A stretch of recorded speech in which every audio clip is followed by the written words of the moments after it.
Pues ya estamos. Pues bienvenidos a un nuevo curso de teología.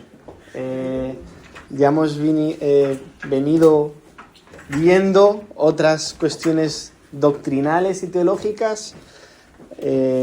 ¿Os acordáis que vimos ya en su día Apocalipsis y escatología? Luego vimos cristología, soteriología y ahora estamos con neumatología. De aquí abrimos un seminario, el seminario de la Comunidad Cristiana de Camarma. Así que, bueno, yo tenía muchas ganas desde hace tiempo de... Voy a cerrar la puerta porque, bueno, no sé si están ensayando, pero voy a cerrar porque los músicos gusta hacer ruido en general. Música. Y música también. Pero yo desde hace tiempo quería enseñar neumatología por varias razones. Creo que, bueno, voy a entrar después en las razones, pero únicamente quería darla con David. No quería darla solo, porque quería hacer una dinámica muy parecida a la que hicimos en escatología y en Apocalipsis. ¿Por qué digo esto? Porque David y yo no opinamos o no concluimos igual sobre ciertos aspectos de la doctrina del Espíritu Santo. Y ya veréis más adelante, esta clase no va a tener debates como hubieron la última vez, pero sí habrán oportunidades de diálogo que a lo mejor en otros contextos no están, entre gente que es carismática, gente que no lo es, gente que es de Asambleas de Dios, gente que no lo es, ¿no? Y habrán oportunidades para, pues, entender a posiciones que generalmente ambos lados han ridiculizado, pero también para dar el lugar que le corresponde al Espíritu Santo, que muchas iglesias creo que dentro de las tres personas de la Trinidad puede ser la más olvidada, ¿no? Así que, por hacer un resumen de cómo serán las próximas clases, tendremos 5 módulos. La primera clase de hoy la iba a dar con David, se ha puesto malito, así que no va a poder venir él. Pero es una introducción a la teología, conceptos básicos, un poquito de historia. La segunda clase la va a dar David, que es el Espíritu Santo en el Antiguo Testamento. La 3 la voy a dar yo, el Espíritu Santo en el Nuevo Testamento según Jesús y Pablo. Y la 4 la vamos a dar los dos, que vamos a hablar de los dones del Espíritu y el fruto. Y la 5 será ya después de Navidad, porque cae el día 14, pero como hay un desayuno especial no va a poder ser, encajaba muy mal, así que la daremos después de Navidades, que es el Espíritu Santo en las distintas confesiones de fe cristiana, que también la daremos en conjunto. Así que hoy vamos a hacer la introducción a neumatología, que por si os sonaba raro el término, neuma viene de el griego, que significa aire, también puede significar viento, eso lo vamos a ver dentro de poco, pero también espíritu, significa espíritu, y logía, que es estudio. ¿El qué? Como, ¿no es lógica o algo así? Logía. Sí, puede significar logos, palabra, logía, estudio, lógica, todo comparte una misma raíz. Vale, a mí siempre, cuando empezamos un estudio, me gusta hacer 2 preguntas, que os las lanzo a vosotros. Es el por qué y el para qué. Porque si yo empiezo a enseñar esto sin haber respondido a esas 2 preguntas, el estudio se va a volver irrelevante y no va a tener una meta clara. Así que, ¿por qué creéis que debemos estudiar neumatología o la doctrina del Espíritu Santo? Yo ya he dicho algunas cosas, pero vuestro momento de hablar. ¿Por qué creéis que es importante? Porque hay muchos errores respecto... Bueno, pienso yo. ¿Está bien? Okay. Bueno, todo eso está bien. Yo, si hablamos del Espíritu Santo... ¿Si nos puede dejar el Espíritu Santo o no? ¿Si nos puede abandonar o no? Si nos puede abandonar. Eso incluso va relacionado con la salvación misma, ¿no? Con la salvación, que ya debatimos en su día sobre eso. Bueno, el Espíritu Santo es un tema central en la Biblia. Veremos que desde el Antiguo Testamento hasta el Nuevo Testamento vamos a ver su ministerio y su obra. Pero por ahí hemos hablado de la llenura, hemos hablado del bautismo, y eso tiene que ver mucho con la vida espiritual, ¿no? El Espíritu Santo en la tradición cristiana se ha entendido como aquel que santifica en este proceso del caminar cristiano al creyente. Así que el Espíritu Santo va muy ligado con la vida del creyente, del día a día. También habla mucho de la teología de la salvación, como ha dicho Carlos por ahí, si el Espíritu se va, si el Espíritu tal. Bueno, ya sabéis, en soteriología decíamos que muchas veces la salvación es casi un misterio, no se entiende muy bien en qué momento el Espíritu Santo te coge y dice tú vienes para acá, en qué momento eres tú quien decide, pero hay una sinergia, ¿no?, que dicen ahí los teólogos, en el que el Espíritu Santo es una persona fundamental para comprender la obra de Cristo. Y bueno, yo siempre apuntaré, al menos en esta iglesia, en que podemos buscar la unidad eclesial dentro de distintas confesiones, ¿no? Así que estas y todo lo que habéis dicho vosotros son razones importantes para estudiarlo, ¿no? Pero ahora, ¿para qué? Digo, muy bien, tenemos el por qué, pero ¿para qué? ¿De qué me va a servir a mí esto, no? Vamos a poder profundizar teológicamente, conocer más sobre la teología del Espíritu Santo. Esto es muy importante. Vais a desarrollar no las grandes habilidades de los teólogos para interpretar textos, pero cuando leáis, después de estas clases, esperemos que cuando leáis la Biblia y veáis Espíritu y tal, digáis, entonces esto puede significar esto y lo otro. Vale, pues te da más contexto, te ayuda a leer y a interpretar la Biblia de otra forma. También, unidad cristiana. Esto a lo mejor fomentará la unidad cristiana. Debe fomentarla. El Espíritu Santo desea que la Iglesia esté unida. Así que sería muy incongruente que nosotros hablemos del Espíritu Santo y que salgamos de esta clase pues divididos, ¿no? Así que, bueno, también os ayudará a leer la historia de la Iglesia en relación a esta doctrina y ver cómo ha ido evolucionando, porque muchos venimos ya con a lo mejor tradiciones o denominaciones o interpretaciones heredadas y a veces eso no permite el diálogo y cuando hablemos, porque en la última clase hablaremos de la historia de neumatología a lo largo de las distintas confesiones de la Iglesia, pues veremos dónde empiezan a surgir ciertas doctrinas en relación al Espíritu Santo, cómo ciertos padres de la Iglesia no estaban de acuerdo los unos con los otros, y es lo más normal del mundo. Vale, una bibliografía sugerida por David y por mí. No vamos a entrar en todos los libros, como siempre pasaremos la presentación. Este artículo es muy bueno, está en inglés, pero es el que al menos yo he basado toda esta clase. Es muy buen artículo si lo queréis leer.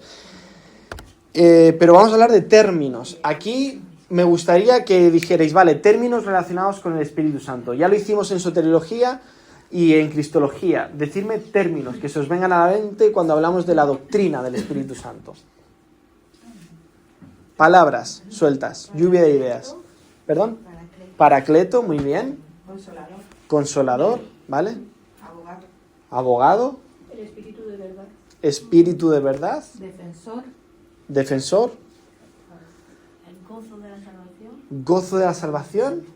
Ahora vamos a intentar ir un poquito más técnicos o cuestiones más doctrinales. Por ahí hemos hablado antes de algunas clases, van a ver o tratar de eso. ¿Del qué? De los dones. Y el fruto.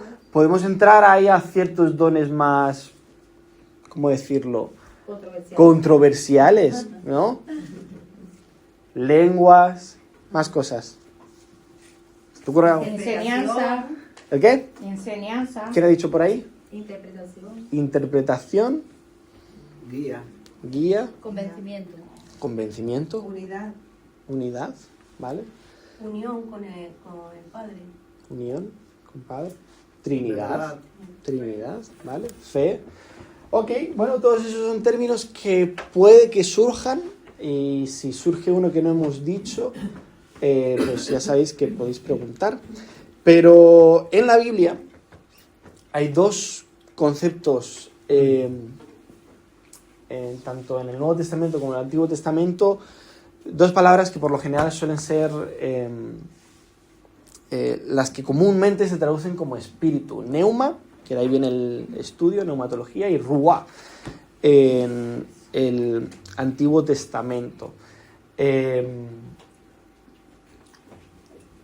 De ruá David es probable que hablará más en la siguiente clase.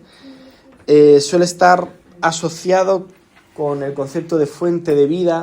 El ruá es el que da la vida. En el Génesis sopló aliento de vida. Ahí el término en hebreo es ruá. Y puede ser traducido por estas cosas, al menos en el Antiguo Testamento. No se usa tanto Espíritu Santo en el Antiguo Testamento, pero el Espíritu de Dios. También el ruá se puede referir al espíritu humano y también a viento o aliento. Y neuma, curiosamente, le pasa lo mismo. Tiene cuestiones muy parecidas. Está muy unido al término ruá. Puede traducirse en el Nuevo Testamento con estas... tiene estas tres acciones. Y por lo general los traductores tienen mucha dificultad en la cuestión de la capitalización, si ponerlo en mayúsculas o en minúscula, porque no es tan fácil, al menos desde el original, identificar cuándo está hablando de estas dos cosas o el Espíritu Santo. Cuando aparece Espíritu Santo, comúnmente es neuma agion, pero muchas veces hay traductores que ponen Espíritu de Dios, Espíritu Santo, y solo pone neuma, y ahí es el traductor que dice, bueno, creo que se refiere al Espíritu Santo por lo que ha dicho antes y tal. Pero generalmente es difícil. ¿Puedes pasar al anterior un momento? Sí. Ruá, O ¿verdad? sea, que es en el Nuevo Testamento en ambos casos, ¿no? 400. Perdón, esto es AT, sí, más o menos. O sea, era por entender, Testamento. Ruá se utiliza en el Antiguo Testamento y Neuma Eso, en el Nuevo. en el Nuevo, sí. Pero como sinónimos o... No son sinónimos, pero es básicamente la misma palabra. Es literal la misma palabra, porque las traducciones suelen ser exactamente las mismas. Como el Nuevo Testamento está más en griego y en el... Claro, ruá es el término en hebreo y en neuma es en griego. Es eso, pero es prácticamente la misma palabra. No es como que ha aparecido otra palabra con otros posibles significados, es exactamente, por así decirlo, lo mismo. Por eso está muy unido neuma con ruá en el Antiguo y Nuevo Testamento. Están muy unidos. Vale. Si hablamos de ahora en neuma, de los usos en el Nuevo Testamento, que es lo que yo me voy a tratar, pues se puede traducir como Espíritu Santo, el Espíritu o mi Espíritu. A veces el Espíritu se identifica directamente con Dios, como las frases Espíritu de Dios o Espíritu del Señor. En otros pasajes se identifica con Jesús como las expresiones Espíritu de Cristo. Cuando aparecen todas estas expresiones, debemos interpretarlo como el Espíritu Santo, esa persona distinta al Padre, al Hijo, pero consustancial, que ya hablaremos de qué significa eso. Y Pablo, de hecho, utiliza Espíritu Santo y Espíritu de Dios como términos intercambiables. En un momento está hablando del Espíritu Santo y luego Espíritu de Dios. Y el Espíritu Santo, por ahí ha mencionado Miriam, también se suele hablar de él con ciertas cualidades: espíritu de vida, de adopción, de verdad, de gracia, de poder o de gloria. Y estas descripciones subrayan que el Espíritu Santo no es una fuerza impersonal, sino alguien que actúa de maneras diversas para guiar, capacitar y enseñar y transformar a los creyentes. Neuma, como también puede traducirse dentro del contexto de lo que es el ser humano, el neuma del ser humano, el espíritu del ser humano, y dentro del mundo, el cosmos, la cosmología, porque puede ser viento, aire, pues se puede ver incluso su uso en la Biblia, que neuma también es utilizado para hablar dentro de lo que es el ser humano, como en el mundo, el viento. Por ejemplo, en 1 Tesalonicenses 5:23 se habla del alma, el cuerpo y el espíritu, ¿no? Del ser humano. Y en cuanto al mundo físico, rara vez significa viento. De hecho, creo que lo busqué y en el Nuevo Testamento creo que es como 3 veces que se traduce neuma a viento. Lo estoy diciendo de memoria. Y también vino. ¿Vino? Sí. Neuma significa vino. También el Espíritu Santo, más o menos, sí, hablaba un predicador. Sí, bueno, eso... Yo muchas veces lo he experimentado. Eso es quizá otro tema ahora mismo. Estamos hablando de cómo neuma se usa en la traducción, cómo la palabra neuma, espíritu, se puede traducir. Y dentro del ser humano se habla de que puede ser, o sea, se puede utilizar, por ejemplo, Romanos 8:16 es un buen ejemplo. ¿Alguien lo puede buscar? Porque ahí en griego, de hecho creo que lo tengo aquí, autos o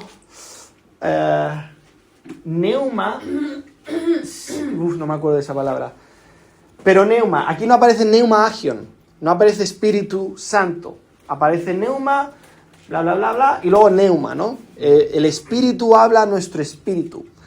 Claro, ahí los traductores han tenido que decir, ¿qué espíritu habla a nuestro espíritu? ¿No? Pues bueno, creemos que es el Espíritu Santo. Pero claro, hay neuma y neuma, que es la misma palabra, no sé si lo estás buscando, Sergio. Sí. ¿Lo puedes leer? El espíritu mismo da testimonio, el espíritu con mayúsculas mismo da testimonio a nuestro espíritu con minúsculas de que somos hijos de Dios. Ahí es un ejemplo claro de la dificultad a veces en la interpretación y traducción, porque espíritu aparece aquí y espíritu también aparece aquí, neuma y neuma. Pero claro, no hay una distinción neuma agion, Espíritu Santo y espíritu. Dice el espíritu y luego el espíritu, ¿no? Y claro, es difícil, ¿no? Son cuestiones difíciles, pero en las traducciones se ve muchas veces esa interacción entre el espíritu humano y el Espíritu Santo. Habla del núcleo interior, según Marcos 2:8. Y bueno, rara vez en el mundo natural neuma se traduce como viento. La mayoría, voy a decir una cosa, yo aquí en bibliografía he puesto varios libros, pero David y yo preparando la clase nos hemos dado cuenta de que hay muy poco material de neumatología. O sea, en las teologías sistemáticas, que son libros así, casi 1000 páginas, que tratan precisamente de enseñar doctrina, cristología, soteriología, teología propia, neumatología, la mayoría, el Espíritu Santo solo abarca 200 páginas. ¿Qué diréis? Bueno, 200 páginas. Es muy poco en comparación con otros apartados de las teologías sistemáticas. Y yo vi un libro por ahí de ¿cómo se llama este teólogo español? Samuel Pérez Millos, que tiene un librito también de 200 páginas. Y es poco, pero la mayoría hablan de la persona y de la obra, ¿no? Y yo creo que es, o sea, dentro de lo poco que hay, es lo mejor que podemos estudiar, la persona del Espíritu y su obra, ¿no? Y en las funciones del Espíritu Santo, es decir, su obra, pues vemos cómo los evangelios, que esto ya lo veremos en la clase más en detalle del Nuevo Testamento, pues vemos que bautiza, desciende, es el paraclito o paracletos, que significa, ¿alguien sabe lo que significa? Como igual, ¿no? Sí, el que está a mi lado, el que camina a mi lado, es el consolador, que ahí Juan... Un abogado también. Abogado, sí. Ahí hay una clase muy bonita, yo creo que me toca dar. En Hechos, el libro, yo diría, del Espíritu por excelencia, ahí es donde se ve la obra del Espíritu Santo en más detalle, porque en los evangelios era como, bueno, vamos a preparar lo que llega, pero en Hechos vemos pues toda su obra, ¿no? Se ven cómo otorga lenguas, la glosolalia, y luego en Pablo ya se centra más en el aspecto del Espíritu Santo, cómo debo comportarme. El Espíritu Santo es quien nos da el conocimiento de que somos pecadores, el que da y nos ayuda en el proceso de la santificación. Habla de, regular y ordenar la obra del Espíritu Santo. En Corintios ahí hay debate. Y como sello y garantía en Efesios, ¿no? Que por ahí también se había mencionado. Así que esas son las funciones del Espíritu Santo que ya veremos más en las siguientes clases. Y bueno, el neuma y el Espíritu son fundamentales para entender nuestra salvación, porque Él es quien produce el nuevo nacimiento. No es el bautismo, no es nada que nosotros podamos hacer, es el Espíritu Santo, que es quien derrama el amor de Dios en nuestros corazones y quien transforma la vida interior. Jürgen Moltmann, que es un teólogo que me gusta mucho, señala que el Espíritu creador, del que vemos en Génesis, y el Espíritu redentor, que nosotros creemos que es la misma persona, pero hay mucha gente que dice, no sé, pues él dice, sí, definitivamente son la misma persona, porque uno crea vida y el otro, o sea, él mismo recrea la vida, ¿no? O sea, él crea el mundo y cuando el mundo está muerto, él vuelve a recrear la vida redimiéndola, ¿no? En el día a día. Y también el Espíritu Santo otorga sabiduría. Él ayuda a interpretar la Escritura. Lo vemos con Pedro, lo vemos con Juan en Apocalipsis, en Hebreos y en demás libros. Y esto es muy importante, porque de esto entrará en más detalle David cuando hablemos del Espíritu Santo en el Antiguo Testamento. Pero el Espíritu, como un agente, no como una fuerza, no es un desarrollo del Nuevo Testamento, es un desarrollo israelita que viene desde el Antiguo Testamento. ¿Por qué digo esto? Porque muchos, vamos a decir otras religiones, los musulmanes, testigos de Jehová, mormones, han criticado a que hemos concluido en el concepto de la Trinidad como algo que nace desde la filosofía humana, ¿no? Pues no es cierto. Sí es cierto que el término ruá en el Antiguo Testamento también tiene sus complejidades, ¿no? Pero cuando en Ageo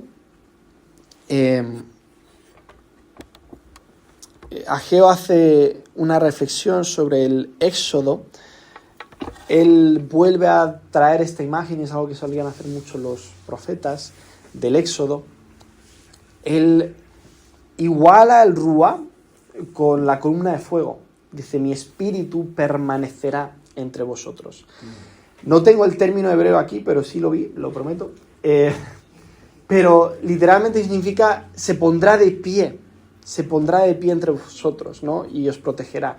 Así que el Espíritu Santo es entendido como un agente, y en Isaías 63 aparece la figura del ángel de su presencia, una manifestación divina que protege, guía y comparte el sufrimiento del pueblo.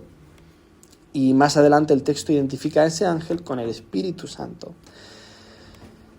Y en ese pasaje el Espíritu guía, protege, se entristece, da descanso y actúa como un verdadero agente personal. Y los autores del Nuevo Testamento reciben esta herencia teológica del Antiguo Testamento, identifican al Consolador del que hablaba Jesús como ese mismo agente del Antiguo Testamento. Así, la neumatología cristiana bebe profundamente de la visión israelita. Pero vamos a ir,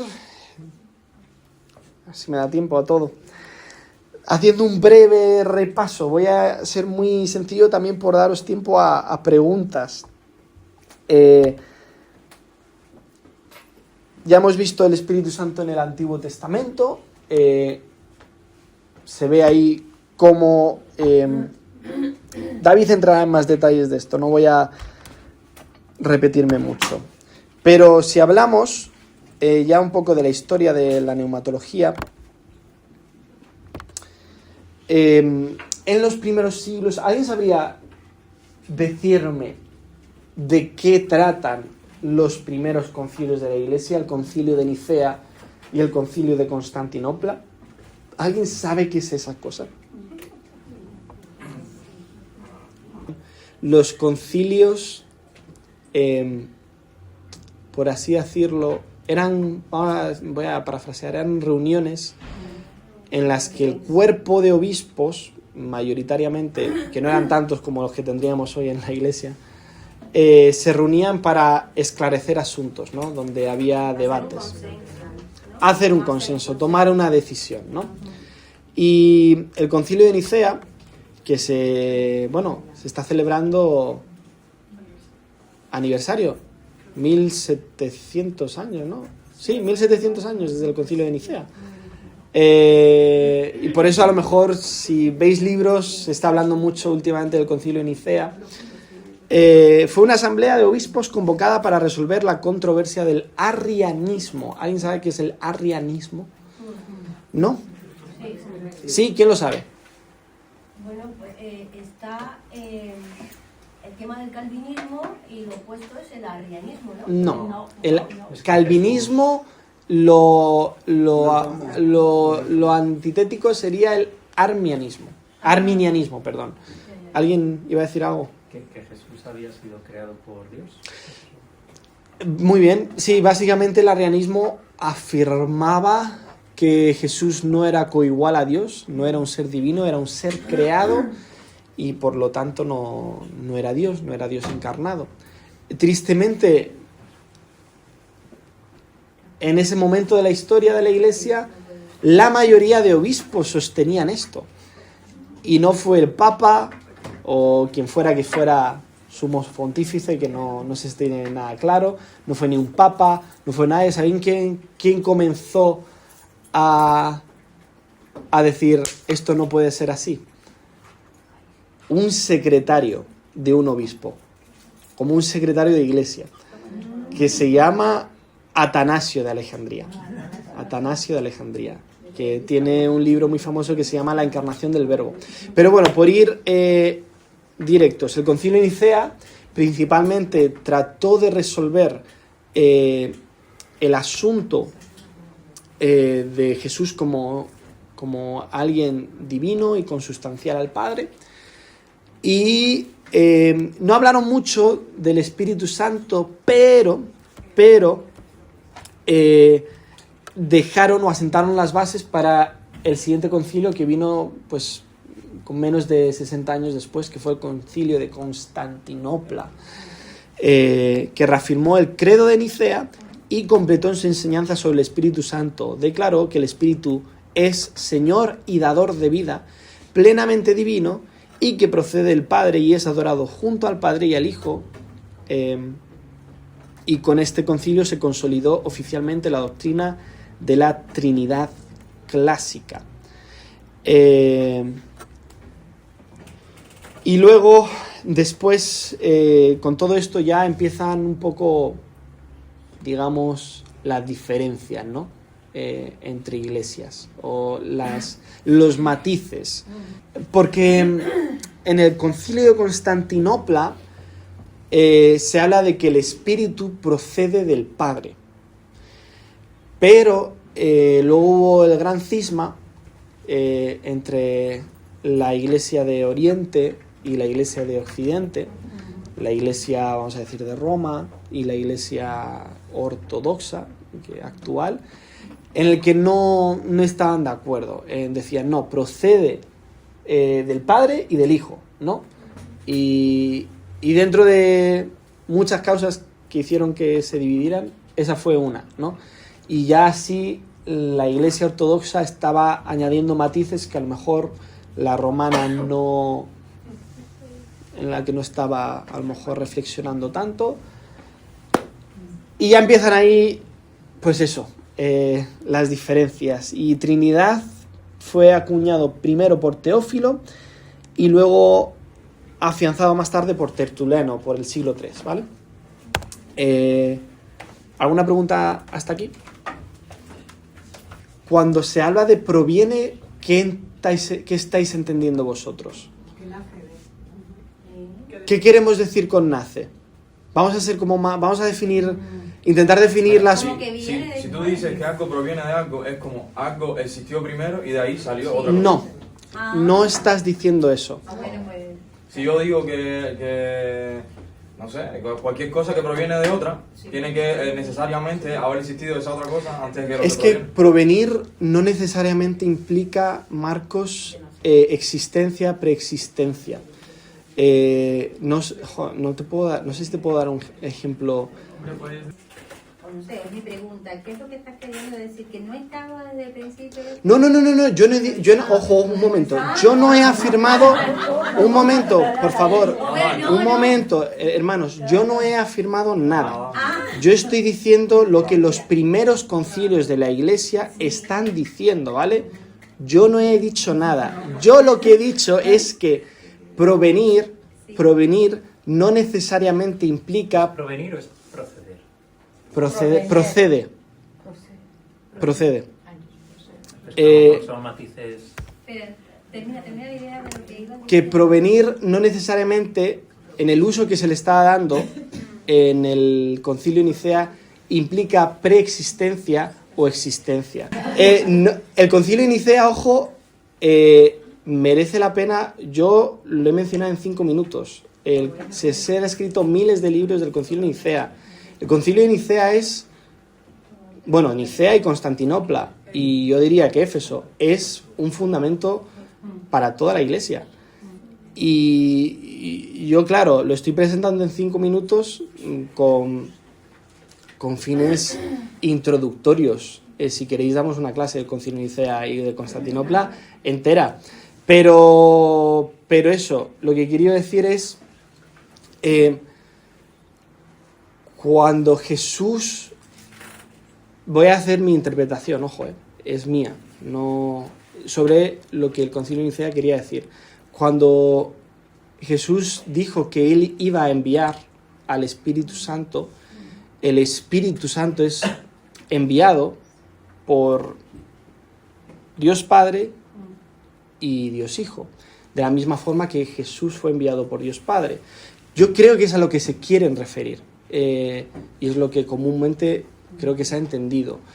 Pero ya os digo, si queréis, otro día profundizamos sobre este tema, porque el Concilio de Nicea, pues, bueno, es fundamento de la fe cristiana. Yo tengo una duda. ¿Qué pasa? Que se va desarrollando, se van corrigiendo cosas que se iban creyendo a lo largo de la historia. No es como que la doctrina cristiana ha sido, especialmente la doctrina de la Trinidad, ha sido dada y dice, vale, esto es esto, porque no hay en la Biblia una definición dogmática de la Trinidad es esto. O de la Trinidad. O de la Trinidad, ¿has dicho? Sí, va, que no se habla ni siquiera en esos términos. Claro, no se habla de la Trinidad tampoco, no hay como una definición de diccionario que se suele ofrecer, así que tú ves todo lo que la Trinidad actual afirma en la Escritura, pero lo tienes que ir desarrollando poco a poco, y ahí aparecen cosas distintas, ¿vale? Si Jesús es Dios hombre, es Dios encarnado y tiene 2 naturalezas, como confesó el Concilio de Éfeso, ¿cuántas voluntades tiene? ¿1 o 2? Y ahí se ponen ahí a debatir los teólogos y concluyen en cosas. Pero tú puedes ver lo que la mayoría o la Iglesia o los padres de la Iglesia heredaron de los propios apóstoles, lo que la primera Iglesia, la más cercana a tiempos de Jesús, creían. Y es bastante acertado a lo que nosotros creemos actualmente y a lo que los apóstoles predicaron. Reforma, la reforma protestante, ahora en mi mente están los concilios. Bueno, Edad Media, perdón. Edad Media. Bueno, la Edad Media, el Espíritu Santo pues ya empezó como a olvidarse un poco, empiezan a surgir las primeras teologías que ya veneraban aspectos de la Iglesia que no deben ser venerados, la Mariología, los santos, y el Espíritu Santo realmente no tiene como un lugar. Sí lo tiene, no quiero decir que no lo tiene, pero aquí empiezan también a verse dentro de debates de figuras como el papado, la importancia de la tradición, y habían otros temas más, digamos, en los que la Iglesia prestaba más atención. Pero tenemos a Tomás de Aquino, que bueno, es un gran teólogo dentro de la historia cristiana, y hablaba de eso, del Espíritu Santo, decía que es el amor del Padre hacia el Hijo y del Hijo hacia el Padre, ¿no? Como que el Espíritu Santo, no como una cosa, pero es como, se habla de, Agustín de Hipona también hablaba como de la comunidad trinitaria, como Dios siendo la gente que ama, el Hijo quien recibe el amor y el Espíritu Santo como el amor mismo, ¿no? Cuestiones filosóficas que ya no entramos, ¿no? Pero tiene mucho sentido porque es como realmente el amor puede expresarse, ¿no? Con alguien que ama, alguien que recibe el amor y con el amor mismo. Y en la Reforma protestante, de la cual nosotros estamos hoy aquí... Uy, mi cargador.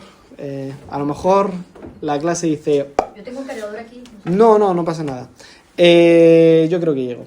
El Espíritu Santo toma un papel muy importante en la Reforma porque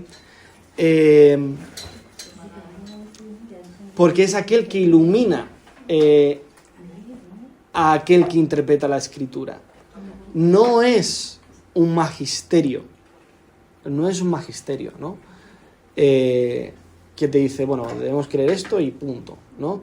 Uno puede ser llevado a la verdad e iluminado a la verdad por la obra del Espíritu Santo, que es exactamente por lo que Lutero luchó, ¿no? Vamos a decirlo así. William Tyndale dijo: cuando se predica el Evangelio, el Espíritu de Dios desciende sobre los incrédulos y abre los ojos de sus corazones, produciendo fe en ellos. También ya empezaron a hablar como hablaban de la justificación por fe, hablaban de que el Espíritu Santo es...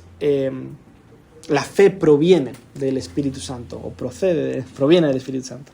Cuando las conciencias, decía William, cargadas, sienten y prueban lo dulce que es la muerte amarga de Cristo, y lo misericordioso y amante que es Dios, entonces, primera vez en su vida, empiezan a amar.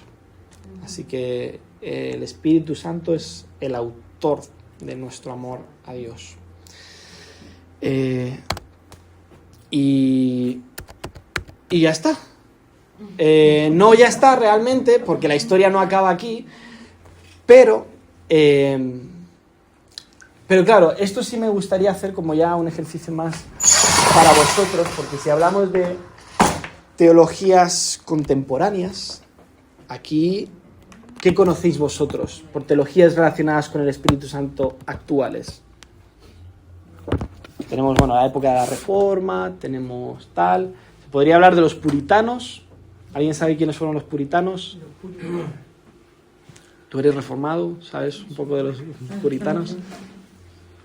Honestamente, No pasa nada. no te puedo hablar con mucha especificidad. Bueno, Y sé que fue como gente que preservaba los valores de la reforma, ¿no? sí, los puritanos, perdón. La santidad, ¿no era lo que hacían hincapié? Sí, Tiene sí. pureza, ¿no? Sí. Bueno, los puritanos, ¿cómo decirlo? Eran como la iglesia reformada, eran muy calvinistas, por así decirlo. Y qué decir, era gente que experimentó avivamientos tras avivamientos, y ellos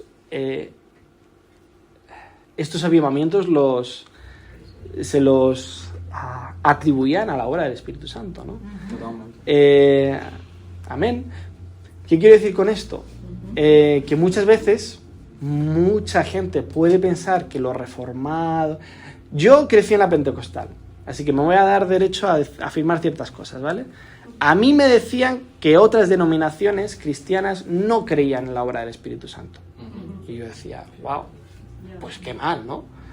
¿Qué pasa? Cuando leo a los puritanos, veo a gente cuyo corazón ardía por la obra del Espíritu Santo, ¿no? Y ver los avivamientos en los que ellos pues actuaban y predicaban, pues es fascinante, ¿no? ¿Qué pasa? Que toda historia tiene sus luces y sus sombras, y cuando ¿cómo decirlo? Conforme va moviendo la historia, el Espíritu Santo, pues yo creo que cuando los momentos en los que los avivamientos también terminan, tiene que ver mucho por cómo la Iglesia, y esto es opinión personal, entiende, predica y practica su vida diaria en relación al Espíritu Santo. Así que bueno, los avivamientos también terminan, ¿no? También hay que atribuirle a la providencia de Dios pues ese lugar. Pero ¿qué pasa? Avanza la historia y ahí dentro de los bautistas están por ahí y aparece... ¿Quién más? ¿Quién va apareciendo? Los pentecostales aparecen un poquito más tarde. Los metodistas. Y bueno, no, realmente eso vamos a hablar más de la última clase, ¿no? En la última clase. Pero aparecen los pentecostales. Movimientos carismáticos. O movimientos carismáticos. No voy a escribir, que escribo muy mal. ¿Quiénes son los pentecostales? ¿Quién es de aquí pentecostal? ¿Hay alguien pentecostal en la clase? Uno.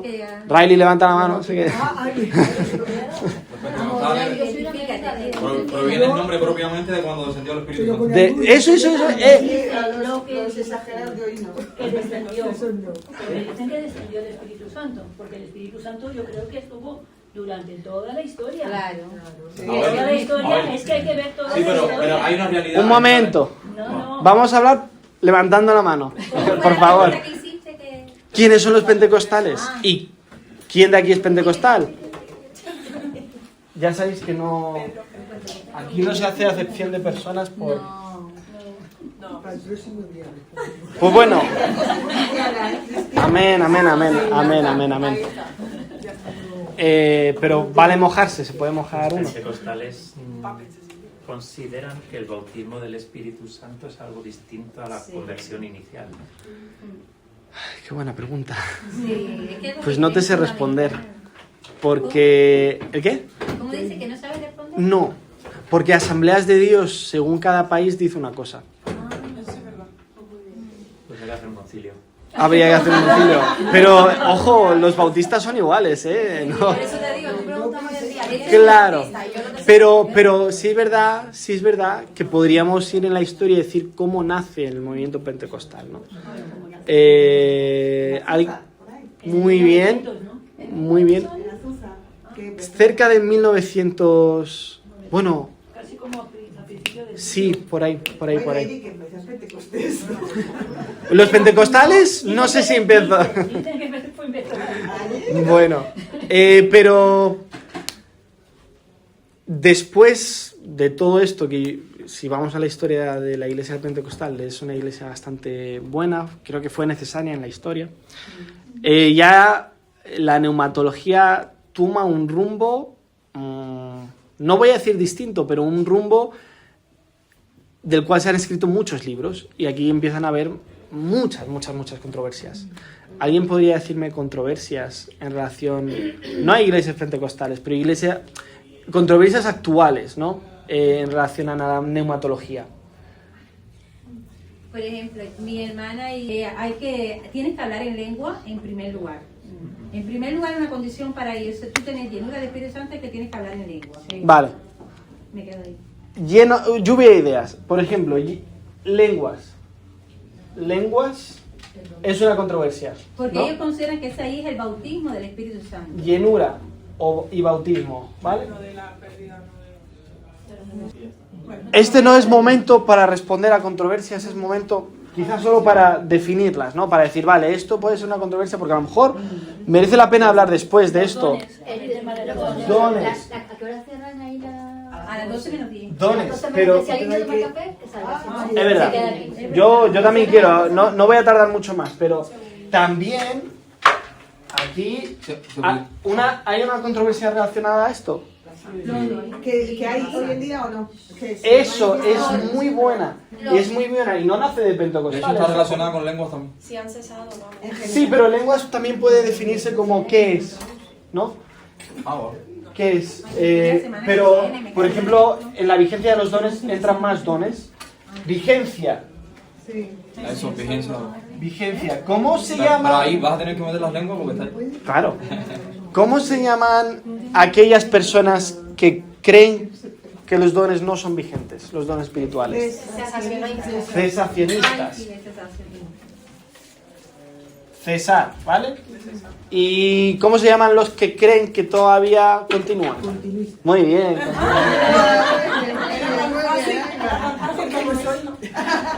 Continúan, ¿no? Y estas son controversias, pues diríamos muy generales en relación al el Espíritu Santo, Y de ¿no? hecho hay...